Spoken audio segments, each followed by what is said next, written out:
dia, graça e paz. Aqui estamos para mais um som de graça, mais uma mensagem para a sua edificação, para o seu crescimento. E hoje quero pensar com você sobre a culpa e a solução para a culpa. O caminho para não mais nos sentirmos culpados não é negar a culpa, mas encará-la e pedir perdão a Deus. Randy Alcorn disse isso e é verdade, né? Como não conseguimos conviver com a culpa, é comum ouvirmos que ela não existe.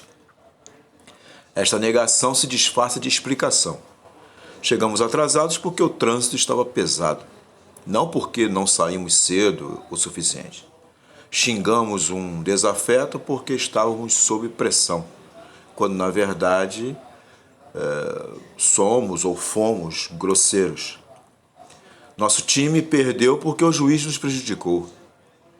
Como a culpa continua sendo real, apesar das desculpas inventadas, tornou-se frequente culpar a religião pela existência da culpa, que nos acompanhará mesmo que a fé desapareça. A culpa torna a vida insuportável. Somos perdoados não negando o pecado, mas confessando-o. Admitir nosso erro é o primeiro passo para a liberdade. Depois de confessar, fiquemos firmes na disposição de não voltar a pecar. Se recaímos, peçamos que a mão do Deus eterno nos levante de novo. Ele nos porá em pé todas as vezes que orarmos para nos sustentar. Quando fracassamos, precisamos sentir que continuamos sendo amados e não excluídos.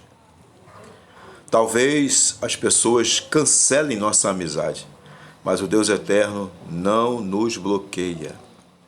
O perdão também nos mostra como devemos olhar aqueles que erram. Quando fracassam conosco, precisamos amar os culpados como somos amados por Deus.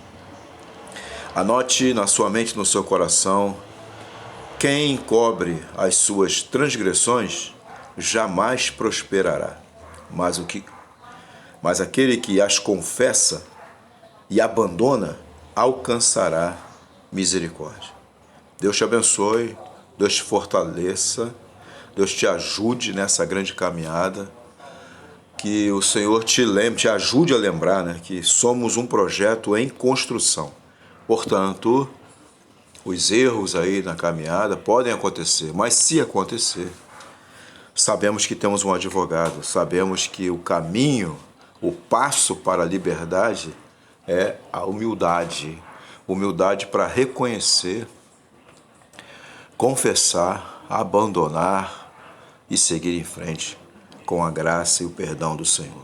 Grande abraço, pastor Marcelo Teófilo, com som de graça para te abençoar e pedir mesmo ao eterno Deus que segure em sua mão e te ajude nessa grande caminhada.